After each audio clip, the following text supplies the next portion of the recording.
আসসালামু আলাইকুম। কি অবস্থা? প্রিয় শিক্ষার্থীবৃন্দরা? আশা করি আমরা সকলে ভালো আছি। আল্লাহ পাকের রহমতে আমিও আছি আলহামদুলিল্লাহ ভালো। তো চলেন আজকে আমরা আমাদের আ ধারাবাহিক ইংলিশ গ্রামারের অ্যাডমিশন এবং বিসিএস ক্যান্ডিডেট যারা আছেন তাদের জন্য আমি এই লেকচারগুলো পার্ট বাই পার্ট আপলোড করছি। সো আজকে আমরা আমাদের ৪র্থ লেকচার শুরু করব ইনশাআল্লাহ। ইতিমধ্যে আমরা ৩ টা লেকচার নিয়েছি এবং এগুলো আমরা YouTube এ আপলোড করে দিয়েছি অলরেডি। সো আপনারা আমাদের ভিডিওগুলো দেখবেন এবং এখান থেকে যদি আপনাদের কোনো কনফিউশন থাকে সো আমাদের কমেন্টে জানাবেন বা হোয়াটসঅ্যাপ আছে হোয়াটসঅ্যাপে জানাবেন। আমাদের ফেসবুক পেজ আছে সেখানেও জানাতে পারেন। সো চলেন আমরা আজকে আমাদের লেকচারটা শুরু করে দিই ইনশাআল্লাহ আল্লাহ পাকের নাম নিয়ে। Okay. Lecture 4 fragment of sentence. Fragment of sentence, right? কি বলছে? In English language there are 5 fragments of sentence. ইংরেজি ভাষায় সেন্টেন্সের ৫টা খণ্ডিত অংশ আছে। ফ্র্যাগমেন্ট, খণ্ডিত অংশ। দে আর এরা হলো subject, verb, object, complement and adverbial. কি কি বলেন? সাবজেক্ট, ভার্ব, অবজেক্ট, কমপ্লিমেন্ট এবং অ্যাডভার্বিয়াল। মনে থাকবে? In English language there are 5 fragments of sentence. They are subject, verb, object, complement and adverbial. Okay, চলেন আমরা নেক্সট স্লাইডে যাই। আহ আচ্ছা, এখন কোয়েশ্চেন একটা, হু or which can be the subject of a sentence? Noun মানে কে বা কারা একটা সেন্টেন্সের সাবজেক্ট হইতে পারে? কারা কারা হইতে পারে? নাউন, প্রোনাউন, নাউন ফ্রেজ এবং নাউন ক্লজ এরা একটা সেন্টেন্সের সাবজেক্ট হতে পারে। সো চলেন পরের লেকচার যাই।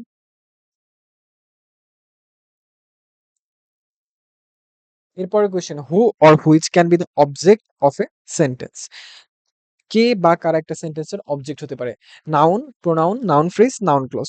সো যারা একটা সেন্টেন্সের সাবজেক্ট হতে পারে, যে যে বিষয়গুলো, ঠিক একই বিষয়গুলো একটা সেন্টেন্সের অবজেক্ট হতে পারে। Noun, pronoun, noun phrase and noun clause. ঠিক আছে মাই ডিয়ার স্টুডেন্ট, এটা মনে রাখতে হবে। সো পরবর্তীতে আমরা ফ্রেজ নিয়ে পড়বো, phrase and its classification. In English language there are mainly two categories of phrase which dominate the English language. These noun phrase and prepositional phrase. আচ্ছা কি বলেছে? Phrase and its classification, phrase এবং তার শ্রেণী বিভাগ। In English language ইংরেজি ভাষাতে there are mainly two categories of phrase, মানে দুই ধরনের ফ্রেজ রয়েছে, প্রধানত দুই ধরনের ফ্রেজ রয়েছে। হুইচ ডোমিনেট, যারা ডোমিনেট করে, আধিপত্য বিস্তার করে, দ্য ইংলিশ ল্যাঙ্গুয়েজ, যারা ইংরেজি ভাষাতে আধিপত্য বিস্তার করে। ভিজ যেমন noun phrase and prepositional phrase. Noun phrase এবং প্রিপোজিশনাল ফ্রেজ এই দুইটা ফ্রেজ ইংরেজি ভাষাতে মানে ফ্রেজ হিসেবে, ফ্রেজের দুইটা ক্যাটাগরি হিসেবে ডমিনেট করে। ঠিক আছে? Noun phrase and prepositional phrase. So চলেন আমরা পরের স্লাইডে যাই। এখন আমরা জানবো নাউন ফ্রেজ কাকে বলে। What is noun phrase? Noun phrase. A noun phrase is such a phrase that normally begins with an adjective and ends in a noun. ভাই, আর কিছু পারেন না পারেন এই ডেফিনেশনটা মনে রাখতেই হবে, তাহলে লাইফটা একেবারেই ইজি হয়ে যাবে ইনশাল্লাহ। আর noun phrase is such a phrase, একটা নাউন ফ্রেজ এমন একটা ফ্রেজ, নাউন ফ্রেজ হলো এমন একটা ফ্রেজ দ্যাট নর্মালি বিগিনস, যেটা সাধারণত আরম্ভ হয় উইথ অ্যান অ্যাজেক্টিভ, কি দিয়ে? অ্যাজেক্টিভ দিয়ে, and ends in a noun, এবং শেষ হয় নাউন দিয়ে। মানে অ্যাজেক্টিভ দিয়ে শুরু, নাউন দিয়ে শেষ, এরকম যদি কোনো ফ্রেজ থাকে তাহলে সেই ফ্রেজকে আমরা বলবো কি ফ্রেজ বলেন তো? Noun phrase. সেই ফ্রেজটা হবে আমাদের নাউন ফ্রেজ। আচ্ছা, এরপরের স্লাইডে আমরা কিছু এক্সাম্পল পড়বো ইনশাল্লাহ। এখানে এক্সাম্পলটা দেখেন। প্রথম এক্সাম্পল বলা হচ্ছে আ লয়াল পাপ্পি, মানে একটা বিশ্বস্ত, পাপ্পি বলতে কুকুর বুঝাইছে, একটা বিশ্বস্ত কুকুর।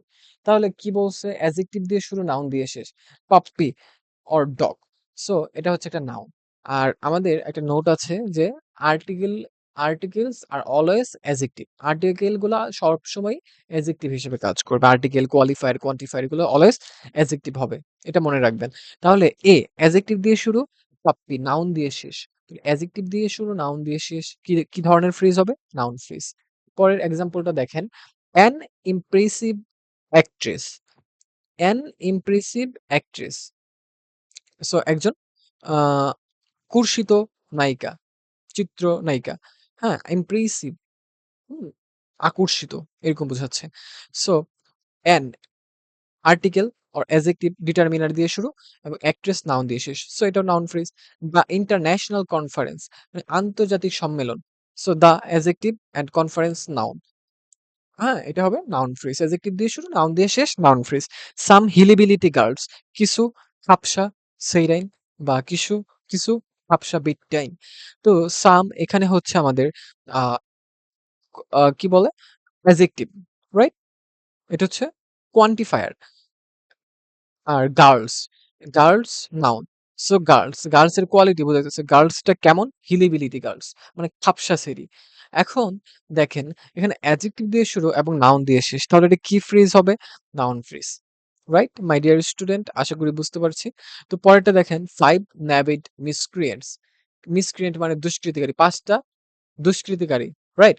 সো এখানে মিসক্রিয়েন্ট মানে দুষ্কৃতিকারী এটা নাউন। আর হচ্ছে আমাদের কি বলে?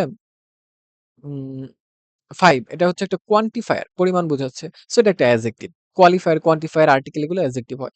সো আর্টিকেল দিয়ে শুরু, নাউন দিয়ে শেষ, noun phrase. Well planned murder একটা সুপরিকল্পিত হত্যা। সো এ অ্যাডজেক্টিভ, মার্ডার নাউন। ফ্রেজটা হবে কি ফ্রেজ? মাই dear student noun phrase. So আমরা আজকে এই পর্যন্তই রাখবো। নেক্সট ক্লাসে ইনশাআল্লাহ আমরা প্রিপোজিশনাল ফ্রেজ সম্পর্কে শিখব। সো এই পর্যন্ত আপনারা ভালো থাকেন, সুস্থ থাকেন এবং আমার পড়ায় যদি কোনো ধরনের কিছু বুঝতে অসুবিধা হয়, আপনারা কমেন্ট করে জানাবেন এবং আমার পেজটি ফলো দিবেন। আর ইউটিউব চ্যানেলটি সাবস্ক্রাইব করে দিবেন। আপনাদের তো আমি কোনো রেসপন্সই পাচ্ছি না। তাহলে আমি কিভাবে ভিডিও দিব বলেন? ওকে। ধন্যবাদ আপনাদের সবাইকে সাথে থাকার জন্য। আসসালামু আলাইকুম।